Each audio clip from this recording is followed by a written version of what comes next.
From WFRV Local 5, your local election headquarters.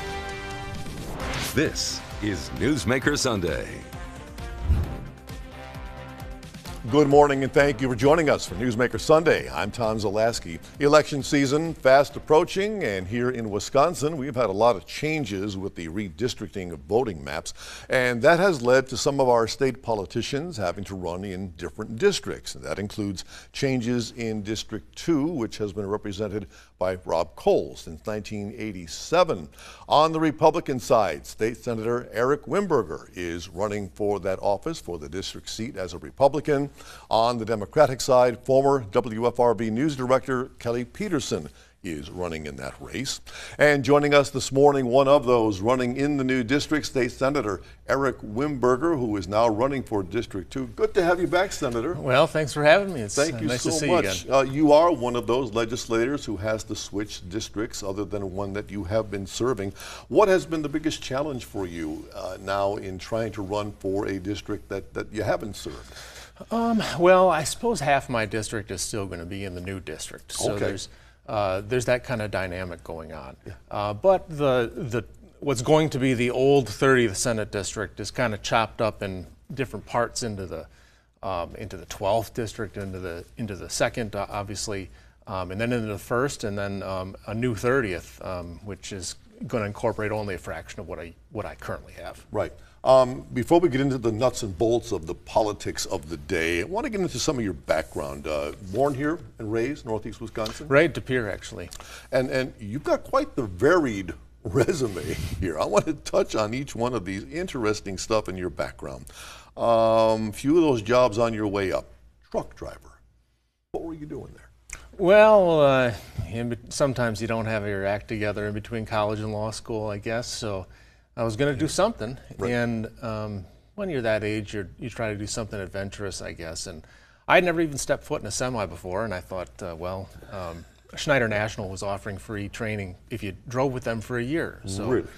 the idea was, well, I'd do that, go over the road. It was before cell phones, so well, at least As we have them now. As we have them now. So I didn't have a cell phone, didn't have an apartment. I just roamed the earth for a year and then pulled over to the side of the road and took the LSAT and went to Marquette the next year. You passed it. Bartender here in Green Bay? No, in law school. In Yeah, law school. I would do nights and do that. Yep. So I bartended through law school, right? Yep. And then factory worker.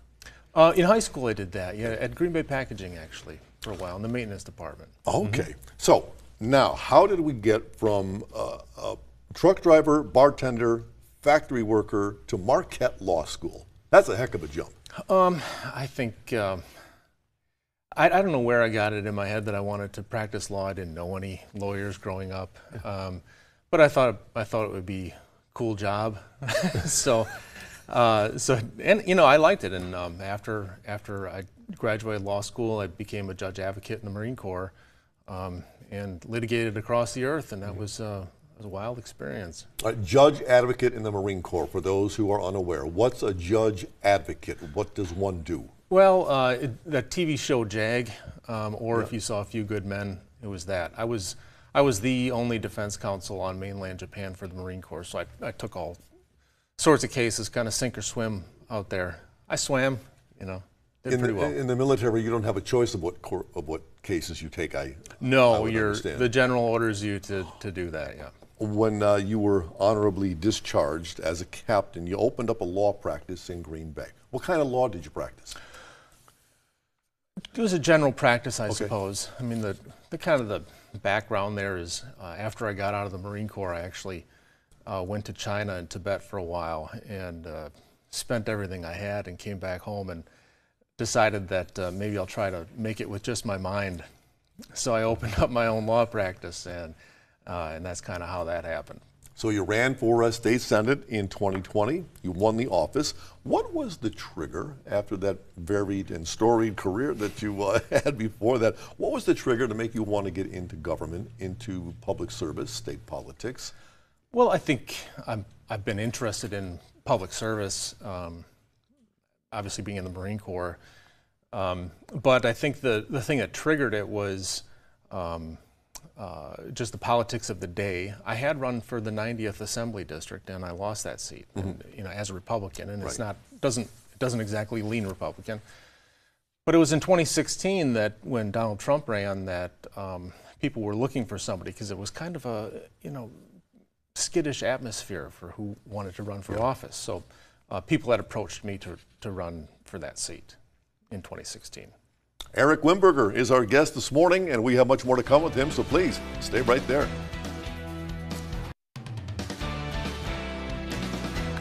Back now with State Senator Eric Wimberger, running for District 2. You have authored dozens of proposals during your time in office. Some of the proposals you are most proud of? I think that two in particular, well, three, I would say I would point to. The first would be the Southern Bridge. I was the one who filed the motion when I first got in, filed the motion to require the governor to incorporate it in his budget request for the 2022 budget. So I get into office in 2021, well, the 2020 cycle.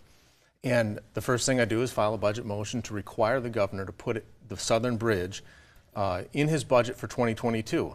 And nobody thought much of it. But in the next 2 years, I managed to get onto the Joint Finance Committee and then take it all the way through that process. The other thing I'm proud about is the PFAS legislation, that contamination in the water.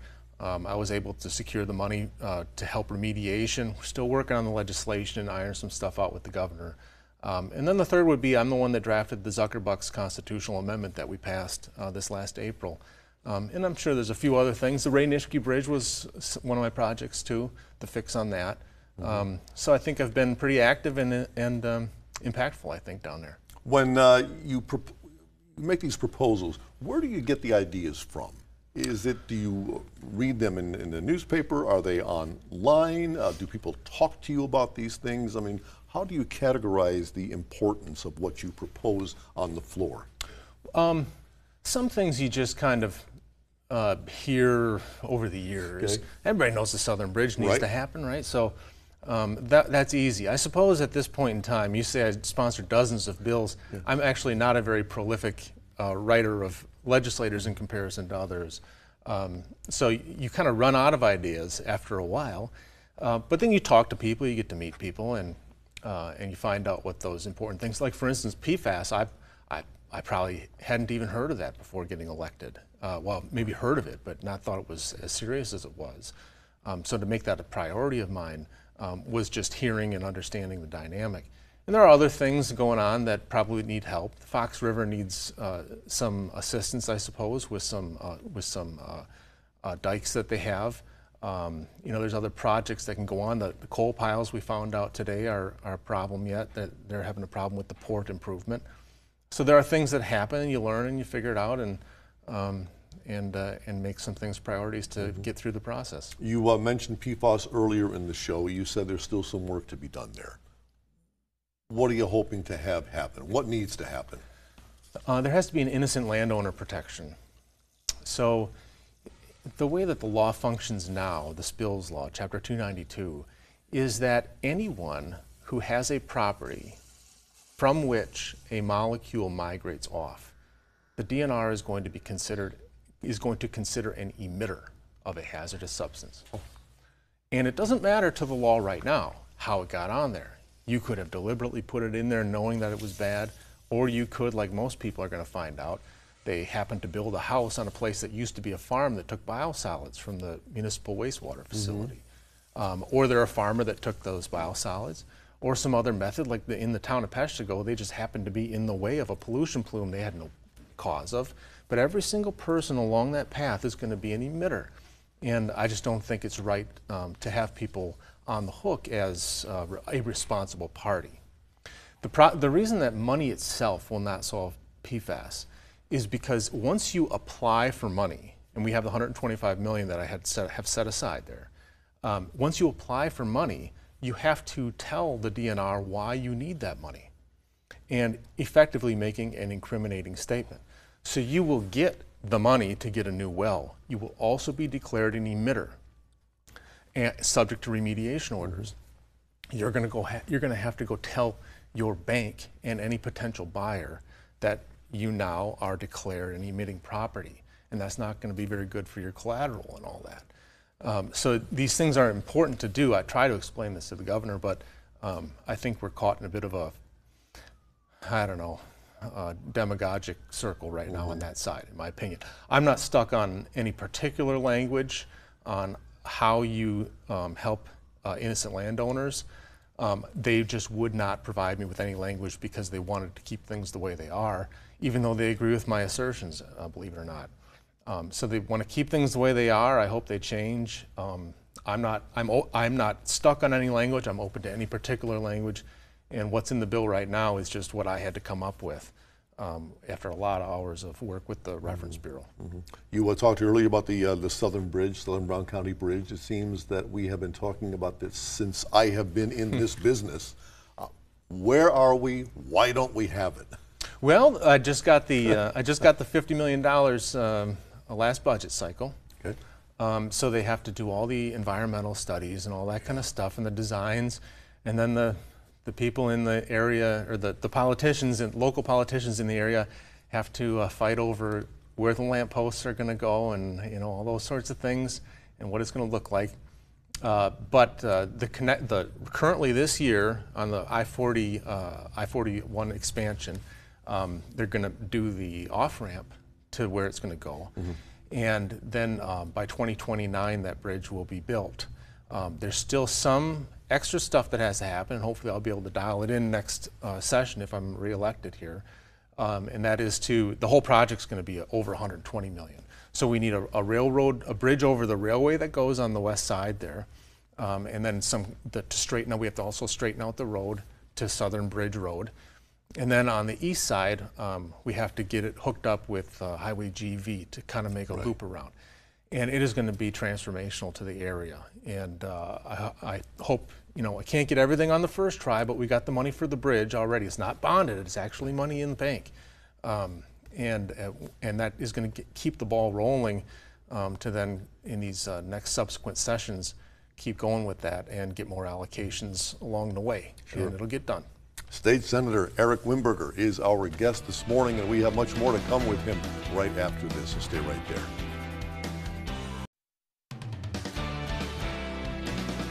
We are back with State Senator Eric Wimberger this morning. Your campaign website goes through a number of points which you deem important as a candidate. Want to go over some of those. You say making government work for Wisconsin. What did you mean by that? I mean, how would you do it? And maybe I should preface that with, is there something that's not working? Oh boy, there's always places that I think you could cut the size and scope of government.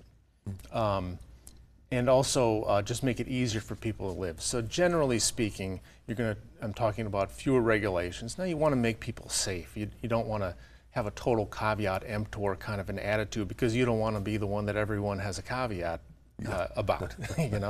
Everyone learns from your bad experience. So you do want to make people safe. But at the same time, you just got to make sure there aren't any sort of draconian regulations and rules that kind of make life difficult for people. PFAS, like we were talking about, is one of those that needs to change. And then getting government lean and fit. In this last budget cycle, we ended up paying a lot of bonds off. We had a big surplus, and that surplus is actually down to about $3 billion now. It was up to $7 billion. Yep. But what we did is we paid off a lot of bonds, we paid off a lot of debt, and now we're paying for projects, infrastructure projects like the Southern Bridge, with cash. Rather than bonding them out. So we're going to be set up really good long term, making sure that we don't have to tax people to the hilt, and we can make sure to get a hold of the problems coming on the horizon better than we might have in the past. And we're in good shape, but there's always places to cut.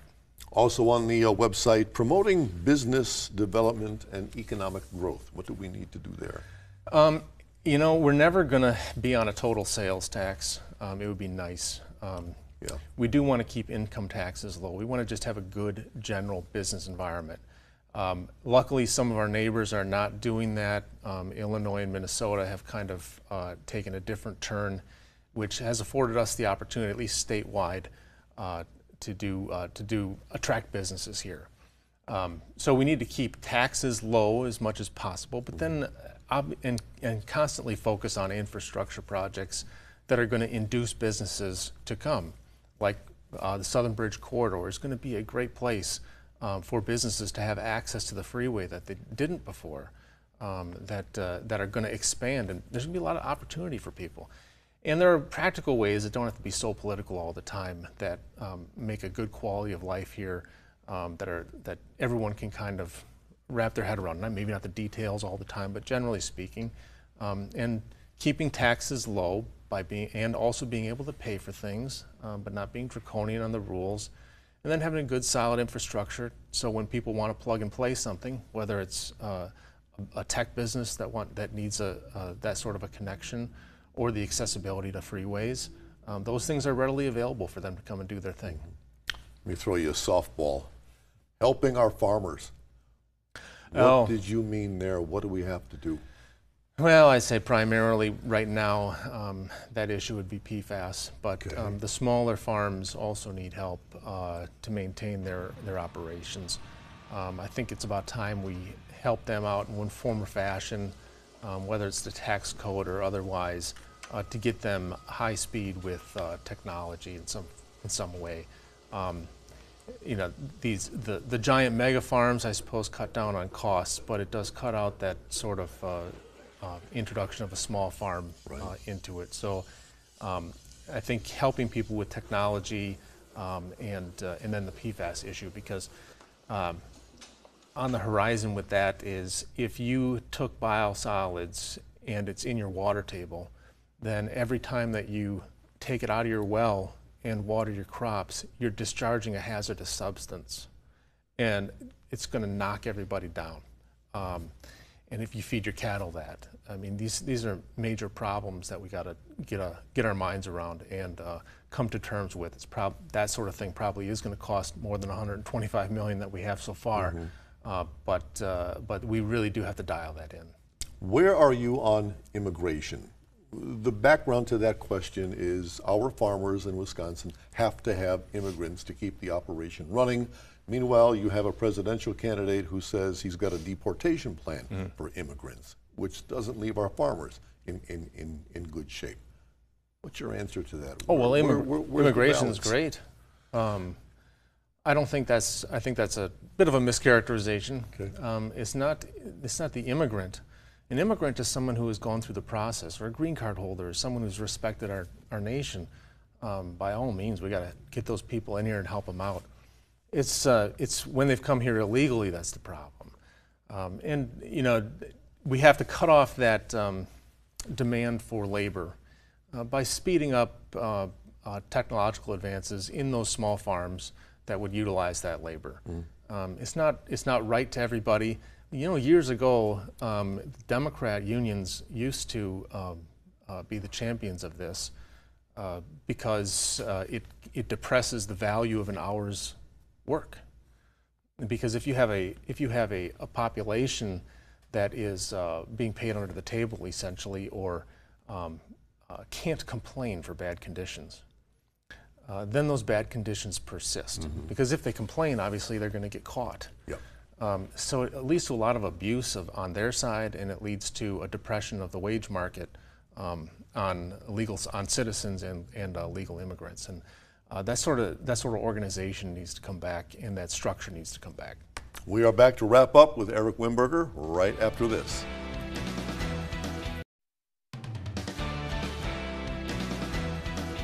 Back now with State Senator Eric Wimberger this morning. The campaign this time around compared to last, any different, or are you doing things basically the same? Oh boy. I think my name recognition is a lot better. Sure. Obviously. And I have something, a record that I would consider a good record to run on, so people are happy to see me most of the time.